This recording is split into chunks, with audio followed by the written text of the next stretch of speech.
যখন 5 বছর হয়ে গেছিল, 6 বছর হয়ে গেছিল, কি মনে হয় বিশ্বাসে কি ভাবন আসে না? আসে। এক এক সময় নিজের উপর ডাউট হতো, আদৌ আমার হবে? আদৌ আমি বেশি ভাবছি না তো? আদৌ আমি বোকা হয়ে যাব না তো? আদৌ এবার মা ভয় দেখাতো মাঝে মাঝে। আমার মা আমাকে একটা কথা বলতো, কারণ যখন 6 বছর হয়ে গেল, 5 বছর হয়ে গেল, 3 বছর হয়ে গেল, ধীরে ধীরে আমার যে কটা বন্ধু জয়েন করেছিল, আমি আমার লিস্ট বিল্ডিং দিয়ে, আমরা লিস্ট বিল্ডিং করি, আমি জানি না কে কটা লিস্ট বিল্ডিং করে আর কে কটা বন্ধুকে ইনভাইটিং করে অনেস্টির সাথে। এক একজন আছে সাকসেস চায় কিন্তু কন্ডিশন দিয়ে। কন্ডিশন মানে একে বলবো একে বলবো না, একে বললে যদি চেটে দেয়, ভাই আর দরকার নেই, চাটান খাবো না, অপমান চাই না, সম্মান চাই দাদা, শুধু সম্মান চাই, অপমান চাই না। ইতিহাস প্রমাণ আছে, যারা বেশি অপমান খেয়েছে তাদের ঝুলিতেই সম্মান এসেছে। ইতিহাস প্রমাণ আছে, যারা নো খাওয়ার কলিজা রাখে তারা ইয়েস শুনে, যারা ফেলিওর ফেস করার ক্ষমতা রাখে তারাই সাকসেস পায়। এটা ইতিহাস প্রমাণ।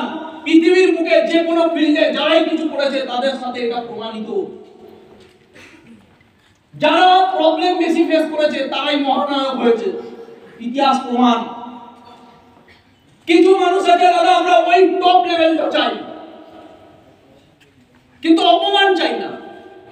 কেউ আমাদের উপর হাসবে আমি চাই না, বাড়ি থেকে প্রবলেম চাই না, টাকার সমস্যা দেখতে চাই না, ছোট ছোট মস্তি ছাড়তে চাই না।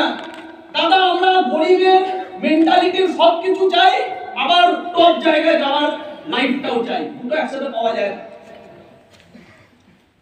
শাহরুখ খানকে একবার ইন্টারভিউতে জিজ্ঞাসা করেছে যে আপনি আজকে অল ওভার ওয়ার্ল্ডের সবথেকে বড় সুপারস্টারদের মধ্যে একজন, আজকে আপনি এমন একজন পাবলিক ফিগার যে হয়তো সচরাচর রাস্তাঘাটে বেরোতেও পারেন, অনেক প্রোটেকশন, অনেক সেলিব্রিটি লাইফ আপনাকে মেইনটেইন করতে হয়, আপনি ওই দিনগুলো মিস করেন না? রাস্তায় দাঁড়িয়ে ফুচকা খাওয়া, লোকাল ট্রেনে জার্নি করা, গার্লফ্রেন্ডের সাথে কোথাও রেস্টুরেন্টে গিয়ে খাওয়া, আপনি এগুলো মিস করেন না? শাহরুখ খান বলছে আমি এগুলো মিস করি না, আর আমি এগুলো মিস করতেও চাই না। কারণ মানুষকে জীবনে অনেক কিছু পেতে গেলে কিছু ছাড়তে হয়, আর আমি যেগুলো ছেড়েছি সেগুলো আমি চাই না, কারণ আমি যেটা পেয়েছি আমি সেটাই চাই।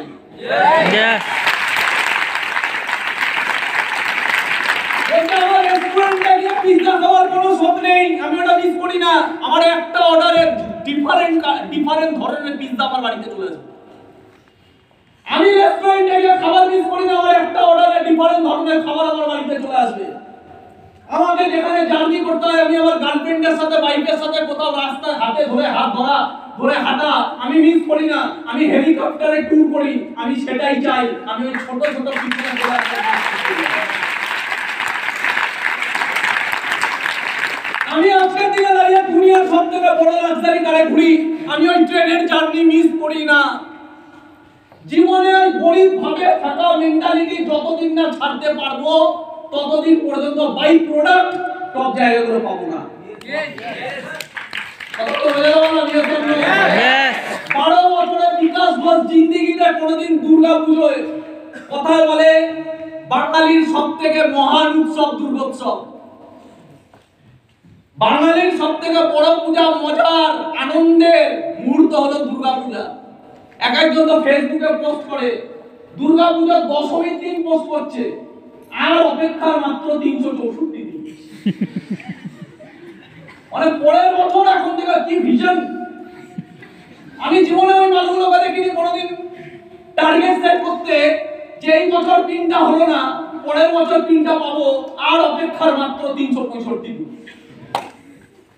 তারা জিন্দেগি তো ছেলেরা যদি এই টার্গেটটা সেট করতো আর অপেক্ষার মাত্র 365 দিন, তারা পরের বছর তারা মাটি খুঁড়ে হোক, আকাশ ফেলে হোক, পরের বছর তারা অ্যাচিভমেন্ট করে দেখাবো, যাই হয়ে যাক।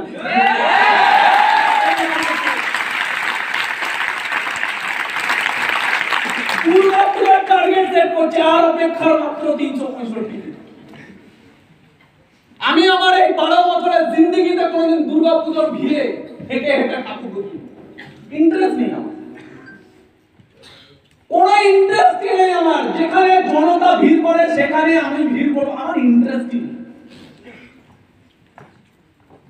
Is that clear? Yes or no?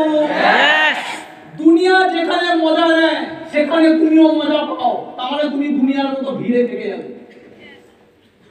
Elon Musk নিজের জন্মদিন পালন করে কিভাবে? সার্চ করে দেখো। এলন মাস্ক লাস্ট ইয়ার নিজের জন্মদিন পালন করেছে, জীবনের সবথেকে ধামাকার জন্মদিন। বলছে কি করে? বলছে সে তার জন্মদিনে এন্টায়ার কোম্পানিতে যত টিম কাজ করছে, বলছে এই বছর সবথেকে ধামাকাদার জন্মদিন পালন করব, নন স্টপ 24 ঘন্টা কাজ করব।